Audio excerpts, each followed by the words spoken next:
P C ജോർജിൻ്റെ മകൻ Sean ജോർജിൻ്റെ പേര് കേൾക്കുമ്പോഴേ മാണിയുടെ കുഞ്ഞായ ജോസ് കെ മാണിക്ക് കുളിരും പനിയും വരും. ഇപ്പോൾ കുറച്ച് ദിവസമായിട്ട് ഈ നാടകം നടക്കുകയാണ്. റോഷി അഗസ്റ്റിൻ, കേരള കോൺഗ്രസ് മാണി ഗ്രൂപ്പിൻ്റെ മന്ത്രി, പറയുന്നു പാലായിൽ ജോസ് കെ മാണി മത്സരിക്കും. ഇന്ന് പറഞ്ഞു, ഇന്നലെ പറഞ്ഞു, മിനിഞ്ഞാന്ന് പറഞ്ഞു. ഇത് പറയുന്ന പാടെ ജോസ് കെ മാണി പറയും, അത് ഞാൻ മത്സരിക്കുന്നതിന് തീരുമാനിച്ചിട്ടൊന്നുമില്ല, ഞാൻ തീരുമാനിച്ചിട്ടില്ല.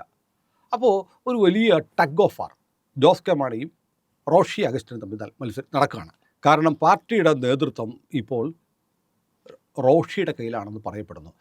ജോസ് കെ മാണി എങ്ങനെയെങ്കിലും അടുത്ത പ്രാവശ്യം എങ്കിലും ഒരു മന്ത്രിയാവണം എന്ന് കരുതിയിട്ട് UDF ചേരാൻ പോയി. സതീശനും ഒക്കെ ആയിട്ട് ചർച്ച നടത്തി. പക്ഷേ റോഷി അഗസ്റ്റിൻ ഉറച്ചങ്ങ് നിന്നു. ഒരു കാരണവശാലും LDF വിടില്ല എന്ന് പറഞ്ഞു. ഒരു പാർട്ടിയായ കേരള കോൺഗ്രസ് രണ്ട് പാർട്ടിയെ പോലെയാണ്. പക്ഷേ ദയനീയാവസ്ഥ എന്ന് പറയുന്നത് മാണിയുടെ സ്വന്തം മണ്ഡലമായിരുന്നു പാല. അത് മാണിക്ക് ശേഷം മാണിക്കുഞ്ഞിന്, ജോസ് കെ മാണിക്ക് കൊണ്ടു നടക്കാൻ പറ്റുന്നില്ല. KM മാണിയുടെ മകനെ പാലായ്ക്ക് വേണ്ട. അവിടെ ബിനു പുളിക്കക്കണ്ടത്തിൽ എന്ന് പറയുന്ന മാണി വിരുദ്ധനായ പഴയ CPM-കാരൻ, അതിനു മുമ്പ് BJP-കാരനായിരുന്ന ആൾ, അദ്ദേഹത്തിൻ്റെ സഹോദരൻ, അദ്ദേഹത്തിൻ്റെ മകൾ ഉൾപ്പെടെ മത്സരിച്ച് ഇപ്പോൾ മകളെ മുനിസിപ്പൽ ചെയർപേഴ്സണാക്കി. മാണി ജോസ് കെ മാണിക്കെതിരാണ്. അപ്പോൾ ജോസ് കെ മാണിക്ക് ഷോൺ ജോർജ് മത്സരിക്കാൻ വരുന്നു എന്നതുകൊണ്ടാണോ പാലായിൽ മത്സരിക്കാൻ പേടി? ഒരു തെരഞ്ഞെടുപ്പിൽ മത്സരിച്ച് ജയിക്കാനായിട്ട് ജോസ് കെ മാണിക്ക് അതിനുള്ള കഴിവുണ്ടെന്ന് എനിക്ക് തോന്നുന്നില്ല. അത് മാത്രമല്ല, അയാൾ മത്സരിച്ച് ജയിച്ചിട്ടുണ്ടെങ്കിൽ അത് KM മാണിയുടെ മിടുക്കുകൊണ്ടാവാനേ വഴിയുള്ളൂ. ഈ ജോസ് കെ മാണി ഒരു ഇൻകേപ്പബിൾ ആൻഡ് ലത്താർജിക്കൽ ആൻഡ് ഒരു ഇനെഫിഷ്യൻറ്റ് പൊളിറ്റീഷ്യനായിട്ടാണ് എനിക്ക് തോന്നിയിട്ടുള്ളത്. അയാളൊരു ലേറ്റ് കമറാണ്. അയാളേതോ LIC-യിലോ ബാങ്കിലോ എന്തോ മാനേജറോ ഓഫീസറോ എന്തോ ആയിരുന്നു. അപ്പോൾ മാണിക്ക് ശേഷം ഈ പാർട്ടി ഛിന്നഭിന്നമായി പോവരുതല്ലോ എന്നുള്ള ഒരു മാണിയുടെ KM മാണിയുടെ പ്രാർത്ഥന കാരണമായിരിക്കണം മാണി ഗ്രൂപ്പിനെ ഈ ജോസ് കെ മാണിനെ കൊണ്ടുവന്നത്. പക്ഷേ ആദ്യത്തെ തെരഞ്ഞെടുപ്പിൽ തന്നെ പാലായിൽ തോറ്റു, പാണിസിക്കപ്പറോട് തോറ്റു. എത്രയോ വർഷമായിട്ട് KM മാണി പരിപാലിച്ചു കൊണ്ടുവന്നിരുന്ന ഒരു മണ്ഡലമാണ് ഈ പാല. അത് മാത്രമല്ല, അയാൾക്ക് കഴിഞ്ഞ തവണ അവിടെ ജോസ് കെ മാണിക്ക് ജയിക്കേണ്ടതായിരുന്നു. കാരണം ഒരു സിമ്പതി ഫാക്ടർ ഉണ്ടായിരുന്നു. KM മാണി മരിച്ചപ്പോൾ ഈ കേരളം മുഴുവനും, കാസർഗോഡ് തൊട്ട് തിരുവനന്തപുരം വരെ നീളുന്ന കേരള കോൺഗ്രസ് പ്രവർത്തകരും ക്രൈസ്തവ സഭാ മേധാവികളെല്ലാവരും പാലായിൽ ഈ KM മാണിയുടെ വീട്ടിൽ അസംബിൾ ചെയ്യുകയും അദ്ദേഹത്തിൻ്റെ അന്ത്യകർമ്മങ്ങളിൽ പങ്കെടുക്കുകയൊക്കെ ചെയ്തു. വളരെ എന്താ പറയണ, ഒരു KM മാണി ജനങ്ങൾക്ക് എന്ത് ചെയ്തു എന്നുള്ളതിനേക്കാൾ ഉപരി KM മാണി കേരള രാഷ്ട്രീയത്തിൽ സജീവമായ ഒരു സാന്നിധ്യമായിരുന്നു.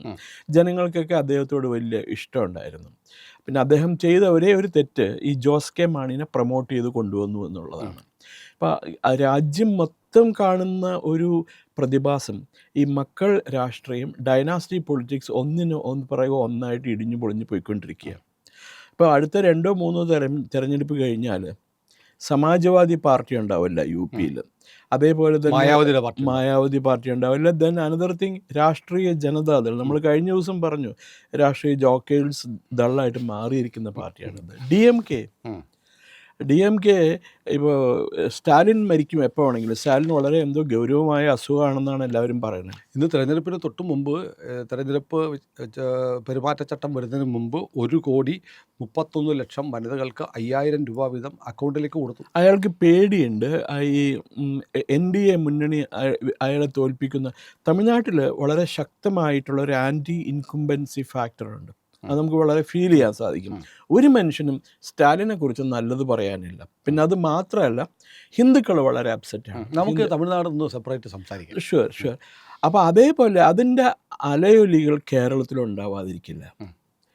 ഒന്ന്, ജോസ് കെ മാണി അത്ര എന്താ പറയുക, ഞാൻ കേരള കോൺഗ്രസിൻ്റെയൊക്കെ ചരിത്രമെല്ലാം വായിച്ചു കഴിഞ്ഞപ്പോൾ ഒരു കാര്യം മനസ്സിലായി. PT ചാക്കോ സമുന്നതനായൊരു നേതാവ്. PGക്ക് പോയ വഴിക്ക് കാളവണ്ടിയിൽ കാറിടിച്ചതുമായി ബന്ധപ്പെട്ട് ഉണ്ടായ പാർട്ടിയാണല്ലോ. അതെ. പിന്നെ അതുപോലെ തന്നെ KM ജോർജ്, കേരള കോൺഗ്രസിൻ്റെ മൂവാറ്റുപുഴയിലുണ്ടായിരുന്ന ആളുടെ KM ജോർജ്. ബാലകൃഷ്ണപിള്ള, ഓൾസഡാൻഡൻ ബാലകൃഷ്ണപിള്ള ഒരു നല്ല നേതാവായിരുന്നു. കാര്യം മാടമ്പിത്തരം കയ്യിലുണ്ടെങ്കിലും ബാലകൃഷ്ണപിള്ള കേരള കോൺഗ്രസിൻ്റെ ഒരു എന്താ പറയുക ഒരു പ്രമുഖ സംഘാടകനൊക്കെയായിരുന്നു. ആരെയും തല്ലാനും എന്തിനും കഴിവുള്ള മനുഷ്യനാണ്. അദ്ദേഹത്തിൻ്റെ മകൻ്റെ അവസ്ഥ നമ്മളിപ്പോൾ കാണുന്നുണ്ട്. അപ്പോൾ അതേപോലെ ഈ ജോസ് കെ മാണിക്ക് ഒരു നല്ല കഴിവുണ്ടായിരുന്നു എന്നുണ്ടെങ്കിൽ ജോസ് കെ മാണി ഒരിക്കലും ഈ അവസ്ഥ നേരിടേണ്ടി വരില്ലായിരുന്നു. ഇന്നിപ്പോൾ അയാളെ വേദിയിലിരുത്തിക്കൊണ്ട് റോഷി അഗസ്റ്റിൻ പറഞ്ഞാൽ അയാൾ മത്സരിക്കും എന്ന് പറയുന്നു. മൈക്ക് പിടിച്ചു അതിൻ്റെ അർത്ഥം ആരാണ് പാർട്ടിയുടെ നിയന്ത്രണം ഇപ്പോൾ കയ്യിൽ വെച്ചിരിക്കുന്നതെന്ന് വ്യക്തമായിട്ട് മനസ്സിലായി ജനങ്ങൾക്ക്.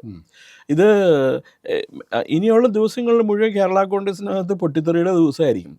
ഇപ്പോൾ അതല്ലെങ്കിൽ പിന്നെ റോഷി അഗസ്റ്റിൻ പ്രഖ്യാപിക്കണം, ഞാൻ മത്സരിക്കണില്ല, കുഞ്ഞുമണി മത്സരിച്ചോട്ടെ, ഞാൻ മത്സരിക്കാനുള്ളതെന്ന് പറയണം. അത് എനിക്ക് തോന്നണില്ല റോഷി അഗസ്റ്റിൻ മത്സരിക്കുന്നു, അത് സംശയമില്ല. CPM-കാരെ പാടുപെട്ടിട്ടാണെങ്കിൽ അയാളെ ജയിപ്പിക്കും അവിടെ. കാരണം അവരെ സംബന്ധിച്ചിടത്തോളം ജോസ് കെ മാണിനേക്കാളും വേണ്ട ആള് റോഷിയാണ്. കാരണം പത്രങ്ങളിലൊക്കെ പറഞ്ഞു പിണറായി വിജയൻ പറഞ്ഞിട്ടാണ് റോഷി അഗസ്റ്റിൻ ഇടതുപക്ഷ മുന്നണിയിൽ ഉറച്ചു നിൽക്കാൻ തീരുമാനിച്ചിരിക്കുന്നതെന്ന് പറഞ്ഞു. അപ്പോൾ നാച്ചുറലി അയാളെ അവർ ജയിപ്പിക്കും എന്നുള്ള കാര്യം ഉറപ്പാണ്. ശിവസേനയുടെ കാര്യം പറഞ്ഞ പോലെ ആയിപ്പോയി. ശിവസേനയുടെ പൈതൃകം ഷിൻഡേക്ക് കിട്ടിയ പോലെ കേരള കോൺഗ്രസിൻ്റെ നേതൃത്വം ഇനി റോഷിക്കാണ്. അതെ. കാരണം ഈ ജോസ് കെ മാണിക്ക് അതിനുള്ള കഴിവില്ല. അയാൾ ഏതെങ്കിലും ഈ പറഞ്ഞ പോലെ LICയുടെ ജനറൽ മാനേജറോ അല്ലെങ്കിൽ വല്ല സ്വകാര്യ ബാങ്കിൻ്റെ ചെയർമാൻ മാനേജിങ് ഡയറക്ടറൊക്കെ ഇരുന്ന പൊതുജനങ്ങളുമായിട്ട് ഇടപെടാനായിട്ട് അയാളെ കൊണ്ട് പറ്റൂല. വേറെ കാര്യമുണ്ട്. ഇപ്പോൾ ജോസ് കെ മാണി മത്സരിക്കുന്നു എന്നിരിക്കട്ടെ. ജോസ് കെ മാണിക്കെതിരെ നിലവിലെ MLA ആയ മാണി സി കാപ്പൻ മത്സരിക്കുന്നു. ഒപ്പം ഷോൺ ജോർജും കൂടെ മത്സരിക്കുന്നു. ഷോൺ ജോർജ് PC ജോർജിൻ്റെ മകനാണ്. PC ജോർജ് KM മാണിയുടെ പരമ്പരാഗത വൈരിയാണ്. അപ്പോൾ ആ വൈരം കൂടെയുള്ള ഷോണും കൂടെ അവിടെ മത്സരിക്കുമ്പോൾ ഒരു പക്ഷേ ഒരു ത്രികോണ മത്സരത്തിൽ BJPക്ക് ജയിക്കാൻ പറ്റുന്ന മണ്ഡലമായിട്ട് ഷോൺ ജോർജിന് നമ്മൾ കഴിഞ്ഞ തവണ പറഞ്ഞു. ഷോൺ ജോർജിൻ്റെ കാര്യം പറഞ്ഞപ്പോൾ ഞാൻ പറഞ്ഞു ഷോൺ ജോർജ് പാലയിൽ ജയിക്കുന്നു പറഞ്ഞു. കാരണം first round campaign Shone George എന്താ പറയുക നടത്തി കഴിഞ്ഞു. വാഹനത്തിൽ പോയി വിളിച്ചു പറഞ്ഞ അങ്ങനെയൊന്നുമല്ല, കാണേണ്ടവരെല്ലാം കണ്ടു. ഒപ്പീനിയൻ മേക്കേഴ്സ് ഉണ്ട്, ഒപ്പീനിയൻ മൗൾഡേഴ്സ് ഉണ്ട് പാലയിലുള്ള, അവരെല്ലാവരും പോയി അദ്ദേഹം കണ്ടു കഴിഞ്ഞിട്ടുണ്ട്. എത്രയോ ചുമരുകളിൽ അദ്ദേഹത്തിൻ്റെ പടം പ്രത്യക്ഷപ്പെട്ടു. ഞാൻ പാലയിലുള്ള എൻ്റെ ഒരു അടുത്ത ബന്ധുവിൻ്റെ അടുത്ത് ഞാൻ ചോദിച്ചു കഴിഞ്ഞപ്പോഴേ പറഞ്ഞു ഷോൺ ജോർജിന് അനുകൂലമായിട്ടുള്ളൊരു കാറ്റാണ് ഇപ്പോൾ ഇവിടെ വീശിക്കൊണ്ടിരിക്കുന്നത്. അപ്പോൾ മാണി സി കാപ്പൻ്റെ അടുത്ത് കാര്യം ചോദിച്ചപ്പോൾ അദ്ദേഹം എനിക്കറിയില്ല മാണി സി കാപ്പന് എന്താ പറ്റുകയെന്ന്. പക്ഷേ Shone George is going to be a force. കേരളത്തിൽ ഈ പാല രാഷ്ട്രീയത്തിൽ ഇനിയുള്ളത് ഷോൺ ജോർജിനെയാണ് നമ്മൾ നോക്കേണ്ടത്. പിന്നെ അത് മാത്രമല്ല, PC ജോർജ് ഇലക്ഷന് വന്നു കഴിഞ്ഞാലോ, ഇലക്ഷന് പാലയിൽ ക്യാമ്പയിനിങ്ങിന് വന്നു കഴിഞ്ഞാലോ വലിയ മാറ്റം ഉണ്ടാവും. നമുക്ക് ഇവർ കേരള കോൺഗ്രസിലെ മാണി ചെയ്ത ഏറ്റവും വലിയ മണ്ടത്തരം അല്ല ജോസഫിനെ ഒഴിവാക്കിയത്. ഒരിക്കലും ചെയ്യാൻ പാടില്ല. അദ്ദേഹത്തിന് എത്രയോ തവണ മന്ത്രിയാക്കേണ്ട 7 തവണ ഒരു മണ്ഡലത്തിൽ നിന്നൊക്കെ മത്സരിക്കുക നിയമസഭാ മത്സരത്തിൽ. അതും കേരളത്തിലെ പോലുള്ള ഒരു സംസ്ഥാനത്ത് ഒരു മണ്ഡലത്തിൽ നിന്ന് 7 തവണ നിരന്തരം മത്സരിച്ച് ജയിക്കുക എന്ന് പറഞ്ഞാൽ ചില്ലറ കാര്യമല്ല. മാണി ചതിച്ചു അല്ലേ ജോർജിനെ? അത് അദ്ദേഹത്തിന് ഒതുക്കിയതാണ്. കാരണം തനിക്കൊപ്പമോ തന്നെക്കാളും വലിയൊരു ആളായിട്ട് ജോർജ് വളരുന്നത് മാണിക്ക് ഒരിക്കലും അല്ല. അത് ഇറ്റ് ഈസ് അണ്ടർസ്റ്റുഡ്. കാരണം KM മാണി മരിച്ചു കഴിഞ്ഞാൽ, അല്ലെ KM മാണി ദുർബലനായി കഴിഞ്ഞാൽ പാർട്ടിക്ക് ഒരു ശക്തനായ നമ്പർ 2 ഉണ്ടായിരുന്നു അന്ന്, PC ജോർജ്. ഈ BJPക്കാർക്ക് കിട്ടിയേക്കാണ് ഏറ്റവും വലിയൊരു പ്രഷ്യസ് മുത്താണ് PC ജോർജ് എന്ന് പറയുന്നത്. അദ്ദേഹത്തെ BJPയുടെ പ്രസിഡന്റ് ആക്കുകയാണെങ്കിൽ I don't know what would happen. കാരണം ഒന്നുമില്ലെങ്കിൽ ഇവരൊക്കെ എതിർത്ത് നിന്നിരുന്ന സമയത്ത് അദ്ദേഹം പോയി നരേന്ദ്രമോദിയെ പോയി കാണുകയും അദ്ദേഹത്തിന് ആശംസകൾ അർപ്പിക്കുകയൊക്കെ ചെയ്ത ആളാണ്. ധൈര്യമുണ്ടല്ലോ, അതൊരു റിസ്ക് ആയിരുന്നു ശരിക്കും പറഞ്ഞിട്ടുണ്ടെങ്കിൽ. അത് ഏറ്റവും ശരിക്കും കേരളത്തിലെ ജനങ്ങൾക്ക് അത് വളരെ ഇഷ്ടപ്പെട്ടു. ഇന്നിപ്പോൾ ഹൈന്ദവ സഭാ സമ്മേളനങ്ങൾ നടക്കുമ്പോൾ എന്താ പറയുക, മുഖ്യ പ്രാസംഗികൻ ജോർജാണ്. അദ്ദേഹം എന്ത് പറയുന്നു എന്നുള്ളതാണ്.